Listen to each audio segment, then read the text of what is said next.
Vaillant Ecotech boiler repair. We're replacing the flow and return pipes because they're made out of them rubber crappy designs that Vaillant come out with initially. R1 boiler, about 16 years old.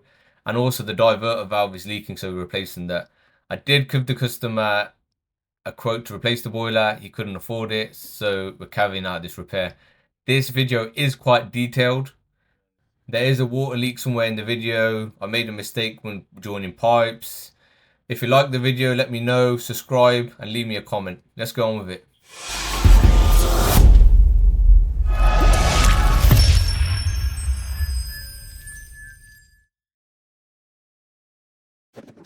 Open up my Ultra Stanley, get out this wearer set. If you ain't got this wearer set, you need to get it. There's a link to on Amazon for that. Grab that. Get on my little manometer hose and then open up the drain off on the boiler using my little ratchet spanner. So because the boiler is in the highest place of the house, no need to isolate flow returns. Just open it up straight away. Now I'm going to recharge the vessel. So just put the power back on because I turned it off before. And I've put the boiler into P06 to get the diverter into mid position. Hold that, let it go over here.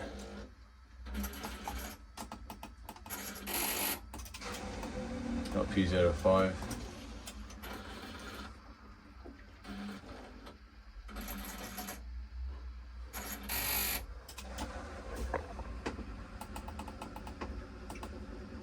P06.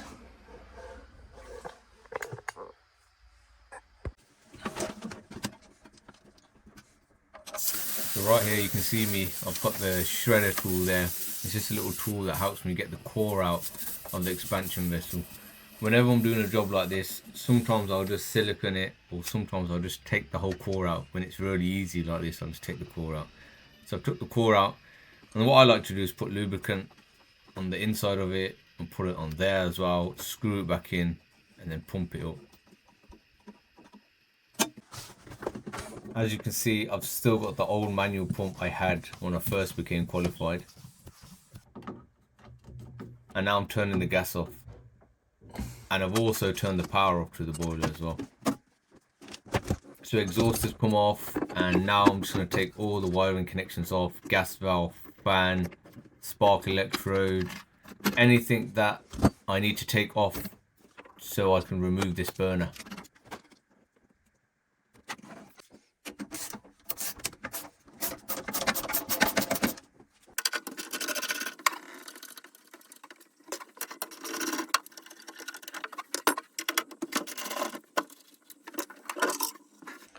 So as you can see, burner's been removed, fan, gas, everything, boiler's been drained down.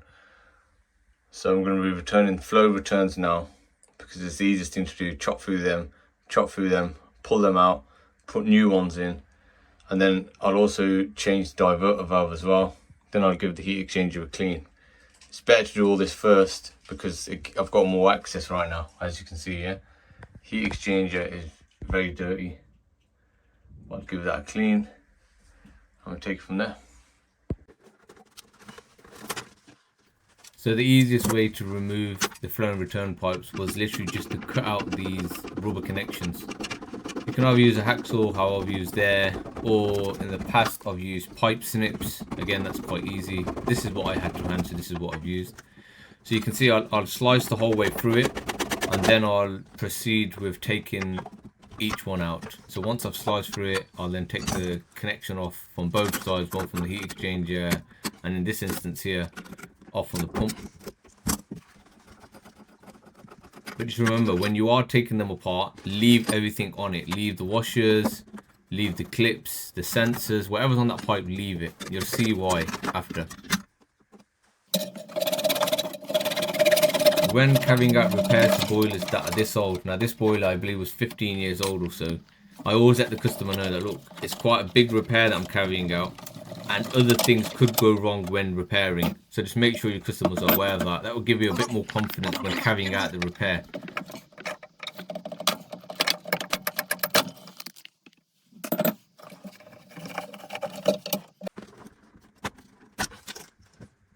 right now I've started on the diverter valve. Now I've got a full video on this, a full explanation on my channel. It's very easy to do. The boiler's already been drained down, so most of the hard work is done. I always take that nut off there, do everything while it's in situ. I don't touch the screws to right to the end, and I pulled out that clip which connects the pump to the actual diverter valve, and then pull out all the screws.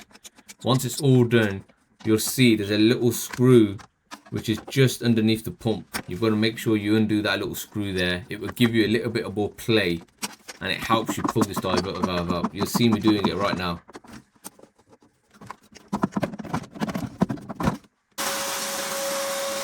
And once the diverter's out and all the water bit is done, the wet bit, I'll always wet back it all up, clean it all up, get a tissue, dry it all out.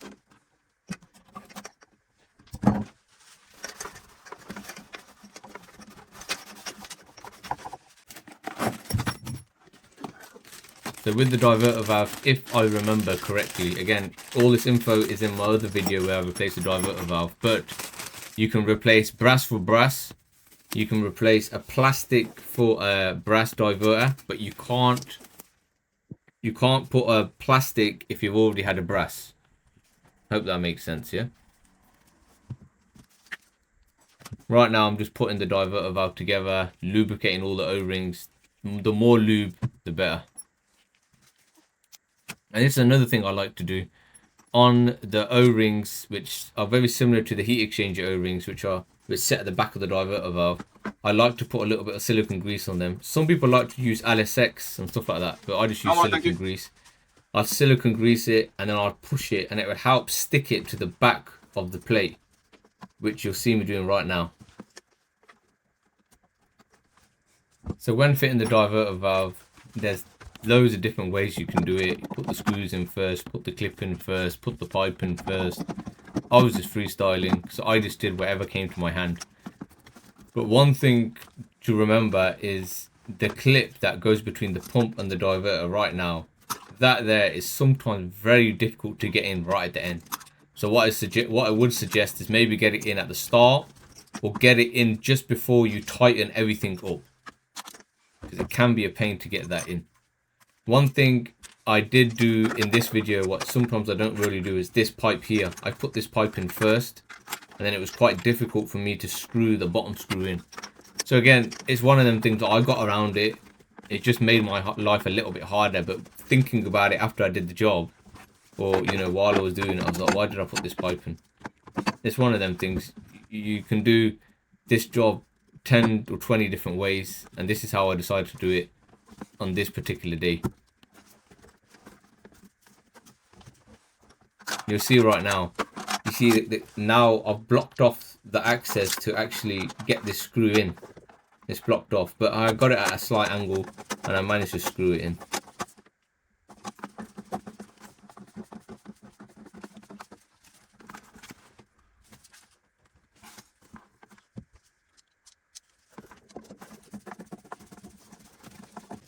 Now the diverter valve is in, I'm starting to prep the flow and return pipes. So I had no idea where the washers went on these pipes. So what I did, do you remember I said to you, don't disregard any of the washers from the old pipes, don't remove any of the clips, just leave them on. So I looked at the old pipes, and then I looked at the washers on them, I looked at where the clips went, and I just basically replicated it, because the washers, the O-rings will be the same size.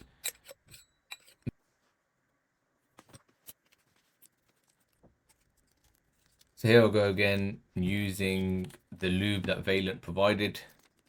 Now I think this is something Baxi don't do. I don't think Baxi give you lube when they give you O-rings and stuff like that. To be fair, I don't think Baxi give you much parts.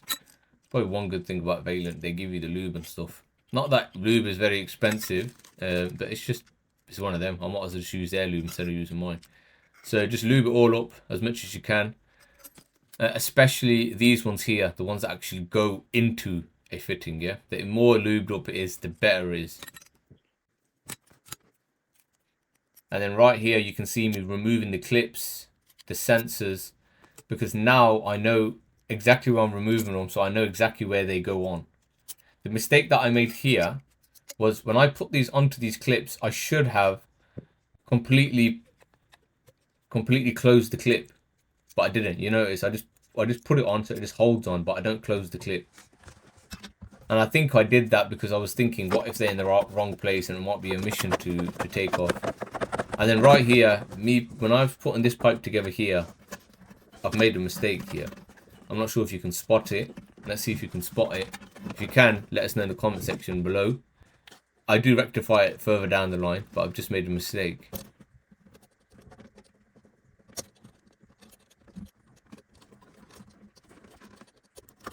This clip here, I was struggling to get this little clip in here, and what I didn't want to do was to nip the pipe. I don't want to hit it thinking I might nip the pipe, and I was thinking the pipe may not be as far along in. So my experience told me, okay, don't hit that clip in without having a look at it. So I've just got a little flashlight there. I looked through the holes. I can see it was completely clear. I just needed to give it a whack. Once I gave it a whack, the clip went straight in. And then I've just turned this clip around, as you can see. And then them clips which go into the heat exchanger are literally such a good design. This is where I struggled with the clips. So what I had to do was pull the prongs out a little bit. And the clip actually goes behind the clip. You'll only understand when you're doing it. It doesn't go in front of it, it goes behind it. But I managed to clip it on. It wasn't that difficult. And I've used my grips here just to make sure that it is fully secure. Now I've started on the other pipe. And now I'm thinking, how am I going to get this in? And something was telling me here, something is off.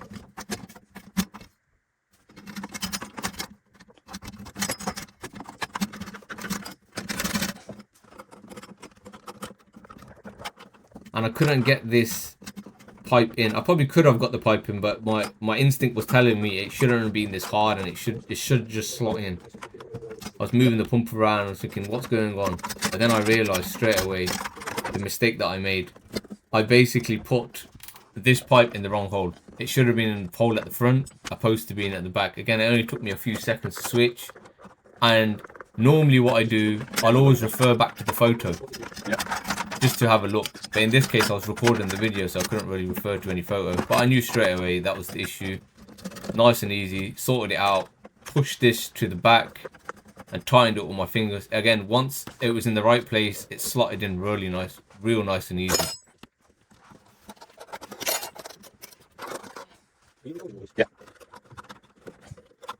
Did you check out my YouTube channel? No, I'm not.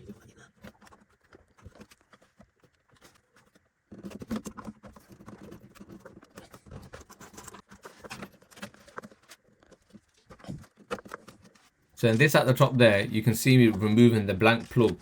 Now this is the low water, the pressure sensor, essentially. And while I was doing the job, I thought to myself, why not just replace the pressure sensor? Why not put it to the top? Because when you leave it at the bottom, it was a design, maybe a design fault or a revision. It used to be at the bottom, as you can see, because this is an R1. But Vaillant, all the newer Vaillants, they basically put it at the top. And I decided to, okay, let's just put a new sensor and put it at the top there. So I just did that while I was here. You can get a thing on F75 kit. Again, it wasn't planned on doing it. I just did it while I was doing the job, and I thought it's a better job if I replace the sensor while I'm here, and also just move it to the top there. I've plugged the diverter in. The job is all now complete, and I'm just hoovering it again because there was a bit of insulation fell down. I'm just cleaning it all out.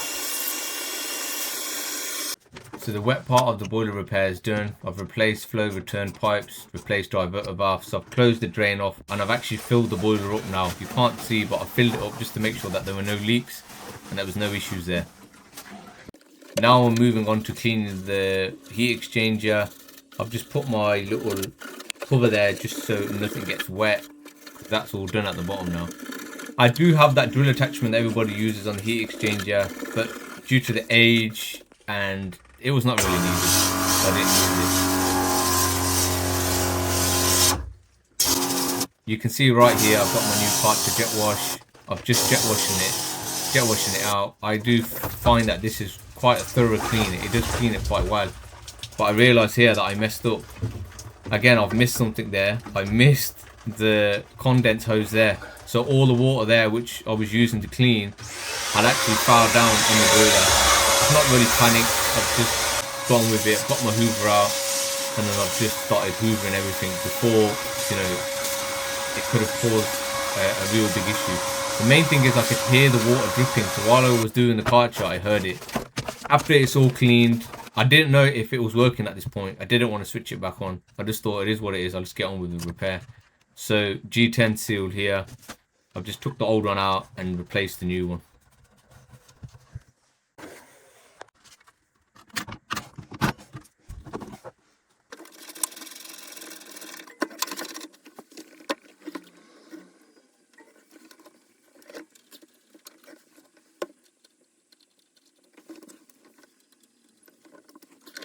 After using the special lube that Vaillant give to put the nuts on the heat exchanger, I've tightened it all up. Now again, a lot of people do use the special one which tells you the Newton meters and stuff like that, but it's another tool to have, it's another expense. So I just do it hand tight, and I've had no issues with it. Right here, I've just putting the gas pipe back on. Now because of the new pipe, it was a bit difficult, but all you've got to do is bend the pipe slightly, keep bending it slightly, and then you'd mold it into shape. Once that was all done, the job is now near enough complete. So I'm just putting everything back together, putting all the wires, putting all the harnesses back together.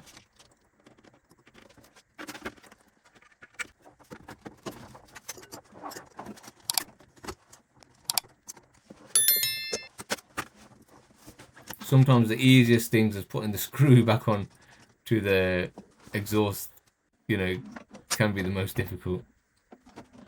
And right now I'm just starting the boiler back up.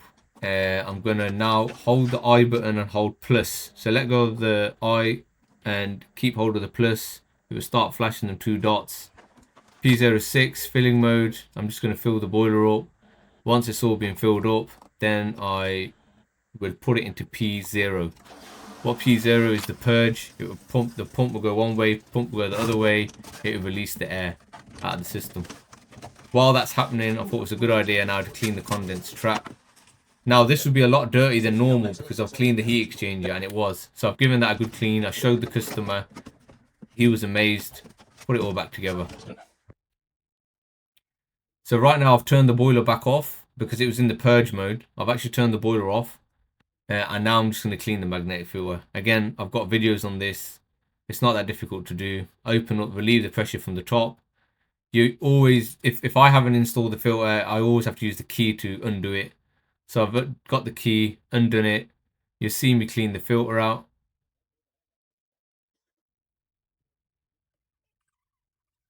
I've emptied all the contents out the bottom of the filter. Again, the system is not very clean. Old boiler, old system. I did tell the customer let's just change the boiler, but he couldn't afford it. So I've cleaned the filter, I've put it all back together. So while I was doing this, the customer had walked in, so I kind of cut the recording a little bit shorter. So the job's near enough done. I'll turn the gas back on soon. I'll check the gas to make sure there's no leaks. With my sniffer, I'll do my checks, my FGA checks, inlet, outlet. If you've liked the video, please like, subscribe. Any comments, let me know. Thanks for watching.